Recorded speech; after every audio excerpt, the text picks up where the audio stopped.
What is up, everybody? We are going to finally dive into the CRF250L versus the DR200. This is a deep dive review. First and foremost, I want to mention a few things real quick. I want to apologize up front. If at times it looks like I'm reading off of my notes here, shout out and thank you to the YouTuber. Asked if this video was out yet. Kind of sparked the revival of me wanting to jump back on it. So I figured I'll jump on this and get this taken care of real quick for you guys. Make a long story short, this is kind of a quick, just thrown together, but I wanted to make notes to make sure I didn't miss anything for any of you guys. So you can kind of have pretty much the gist of everything comparing the two bikes. And like I said, this is not going to be a biased review. It's not going to be because I like Honda more than Suzuki or Suzuki more than Honda. It has nothing to do with any of that. This is just straight from the heart. My personal opinion between the two bikes. I owned both bikes for a very long time, and I'll dive into a little bit more detail on both of that in just a minute here, but I just wanted to, again, address the situation of if it looks like I'm reading off my notes sometimes, that doesn't look best on camera. I want to apologize if I'm looking down at sometimes and reading some of my notes because I did kind of have to just throw this together in the last week. Haven't had time to really read all the notes that I came up with to memorize them, if that makes sense. So again, I do apologize for that. Same thing with like my lighting and things like that. I'm in the middle of doing some work on the garage. Some things like the home gym's coming together really nicely, but the lighting and things like that, I don't have everything 100% ready and set back up because I'm working on some things. So I apologize for that if it doesn't look the best. But with that said, without further ado, let's go ahead and jump right into this. Give you a little backstory on the CRF250L. I bought that bike probably about 7, 8 years ago, 9 years ago. Was coming from riding just straight dirt bikes, some street bikes, sport bikes, super sport bikes, things like that. I wanted something that I didn't have to trailer around because I still had dirt bikes at the time. Something I could just jump on, take off, ride down the road, pop in the woods if I wanted to, vice versa, pop back out, hop back on the road and take off. Ended up with a CRF250L after looking into some dual sports, things like that, cheaper bikes, just to kind of try to dive into the domain of dual sports. So I ended up with the CRF250L. And I do want to say the bike was amazing. I loved it. The bike was awesome. Coming off of regular dirt bikes, it felt very underpowered, extremely heavy, extremely top heavy, things like that. But I expected that. So it wasn't like a shock. I ended up upgrading, you could say, I guess, or acquiring the DR200. And as you can see, we still have the Butte with us today.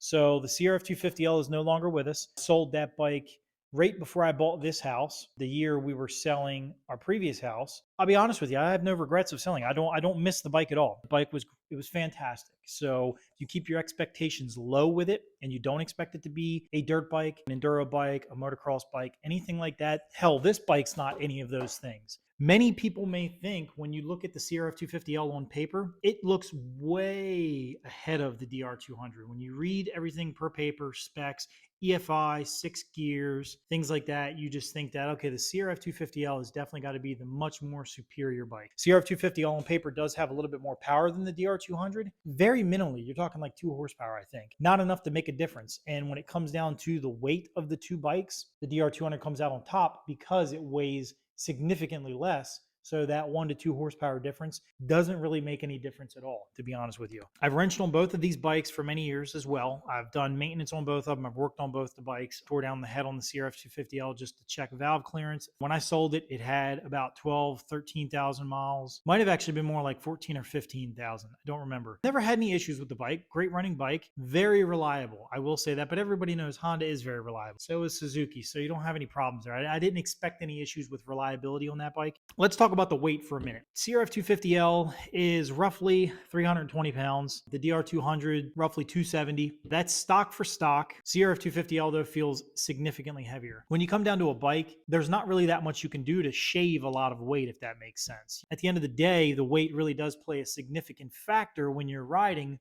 because the heavier the bike, the more quick you'll be fatigued. On the pavement, CRF250L and the DR200, even with the 6th gear on the CRF250L, they both basically hit the same top speed for me. So the 250L was a little bit smoother on the top end, say 70, 75 miles an hour, but it still peaked around 80. Like you could get it to get upwards of 80 miles an hour, but it didn't like it at all. Realistically, the comfortable cruising speed on both the 250L as well as the DR200 are exactly identical, within like a 5 mile per hour difference, really. So you can cruise all day long on the DR200, 60 miles an hour, 65 miles an hour even. I do it all the time. It's very comfortable. If I had balanced wheels and I wasn't running these knobbies that I'm running, it would be even better. But the way it is right now, it's perfect. 65 miles an hour all day long, I can cruise on this. I'm about 175 to 180 pounds right now. There was times when I was a little bit heavier.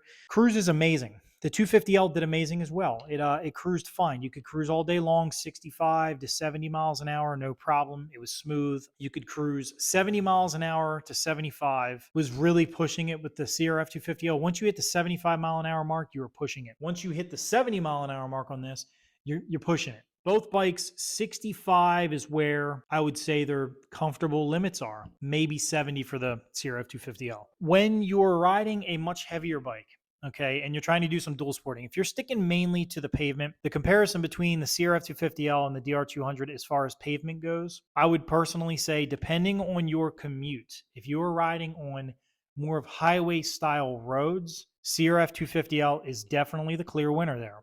And the reason for that is because, number one, it's heavier. Heavier your bike is, the better it does against winds. I don't have any issues with this thing against winds or anything, but I don't take it on highways either, because neither bike should really be on the highway between the two. CRF250L definitely beats the DR200 when it comes to more wide open highway style roads. Again, heavier weight, maybe 5 miles an hour better, smoother cruising before you're really running the piss out of it. If you're going to be doing more dual sporting, bouncing between the road, riding just clearly back roads, and you're hitting more dirt, the DR200 completely annihilates the CRF250L. CRF250L's weight is very high up. The DR200's weight is super low. So that's another reason why, even though at 270 pounds, that's still heavy compared to plenty of, small bikes like this out there, it doesn't feel like it. This bike feels like it's 230 pounds, 240 pounds, something like that, because the weight is super low down, does not feel heavy. CRF250L, all that weight is very high up. Easy tip overs. The higher up the weight is, the harder it is to lift the bike up. 300 pounds to me is nothing. It's not heavy. Some may say, hey man, 300 pounds, that's easy work.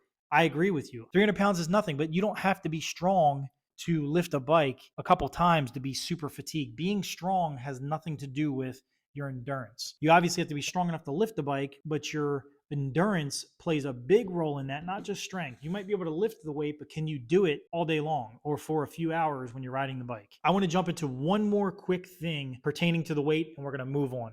Heavier the weight the bike is, I don't care how nice of a tire you're running. CRF250L, no matter what tire I ran, always felt 25%, if not more, sloppy in the woods. By sloppy, I mean never really felt like it hooked well, even with good tires and running lower pressures. With it being a much heavier bike, I never wanted to run it at a super low PSI. I run this thing at 8 to 10 PSI all the time, even in rock gardens. I never would do that with the CRF250L. It's too damn heavy, You run an extremely greater risk on the CRF250L of getting pinch flats. It had rim locks on it.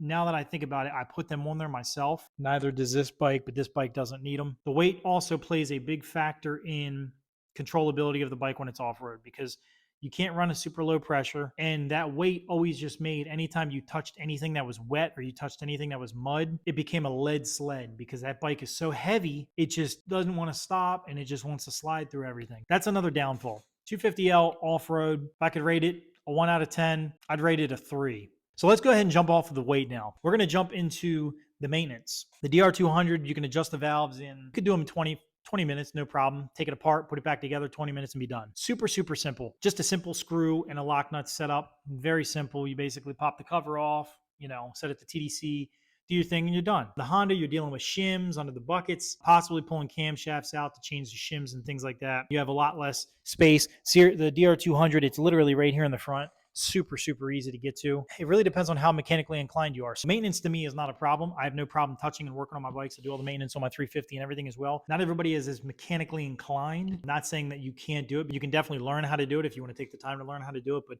some people just don't feel comfortable working on their bikes themselves, especially when it pertains to something like you're checking your valve shims, things like that. So it does take a little bit of time. If you don't know what you're doing, you can definitely mess something up to kind of calculate the shims. A lot of people get super intimidated by it, and I don't blame them, because look at YouTube videos videos and guys are like, oh yeah, it's super easy. And then you look at their sheet and it's like a whole page full of, 0.0012, things like that. People are going to see that and they're going to be like, what the hell is this? I don't want to fool with this. Take it to the dealer, $600, $700, $800, whatever. It's going to cost you a lot of money. So in the long run, in the end, the 250L is a very reliable bike. I can tell you right now, you're never going to have any severe problems with it unless it's your fault and you cause those issues. It's a very reliable bike, low maintenance bike, but in the long run, it is definitely going to cost more money and it's going to be the much higher, more maintenance bike between the two. So the DR200 is definitely less maintenance. Air cooled, as you know. The CRF250L is running radiators, which I prefer liquid cooled. Some people prefer air cooled. I like both of them. It doesn't really matter to me, but if I had to choose, I'm picking liquid cooled. You have a little bit more risks running a stick through the radiator, higher maintenance costs too because of the coolant. Maintenance between the two, CRF250L comes in below the DR200.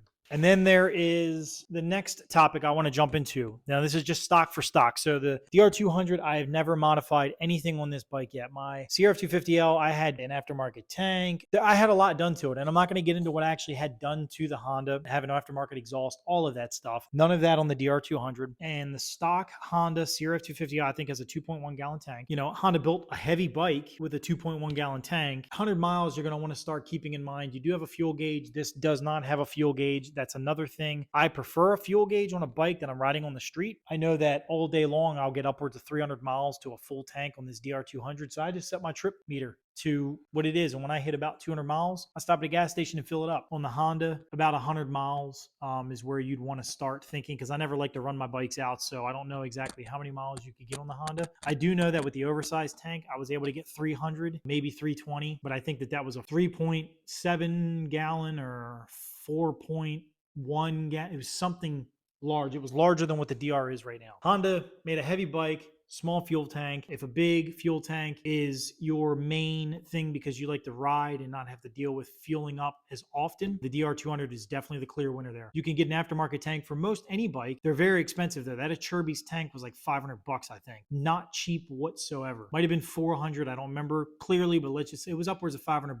Very expensive. Not a cheap $100 modification and I get double the fuel. No, it's very expensive. DR200 comes with a 3.3 gallon tank from the factory, blasts past 200 miles all day long before you even have to think of filling it up. So the DR200 is definitely built more towards longer rides. Just kind of set it and forget it, get on the bike and just go and don't really have to worry about anything. You'll be home before you need to fill the tank up, unless you're going across country. And in the woods, all day long, you could ride the DR200 for a whole week in the woods probably and not have to refuel. DR200 is built for deep woods. Honda's built for gas station runs. So to get to the end of this video, I just want to kind of backtrack and just go on a little bit of the notes that I was talking about here. The Honda is a great street commuter. It has EFI. For real trail explorations, for real dual sporting woods riding, I don't recommend it. If I had to pick between the two, I would pick the DR200 all day long over the CRF250L. Really boils just back down to fuel tank, weight. CRF250L is not any faster than the DR200. And that's pretty much it. I mean, EFI is great. This is carbed. I prefer EFI without a doubt all day long. I'll pick EFI over a carburetor, but when it comes down to all the other pros and cons between the two. So if you want to save your back, you want to save your maintenance budget, I would stick with the Suzuki all day long. If you're in the market and you're looking between the 250L or the DR200, or you're looking at the DR200 really and some other bikes, KLX300, CRF300L, I have not had the chance to ride. I know somebody that owns one. I have, though, ridden a CBR 300 swapped into a CRF 250L frame. It definitely felt better. A little bit in the bottom, a little bit in the top. But at the end of the day, you are still on the 250L frame. To me, it's not beneficial. So if you're going to be doing more street riding, 250L, unless you're just doing country roads. If you're doing country roads, gravel roads, dirt roads, and you're just doing a commuter bike and you're not actually riding it like in the woods, I still say this all day long because this is just a much more versatile, much more fun bike. If you're using it as a commuter bike, this thing will get you all week. It could get you 2 weeks. It depends on what your commute's like. You might only have to fill it up once a month, depending on how your commute is like. To recap on some of my topics here. Like I said, I wanted to keep it short, simple.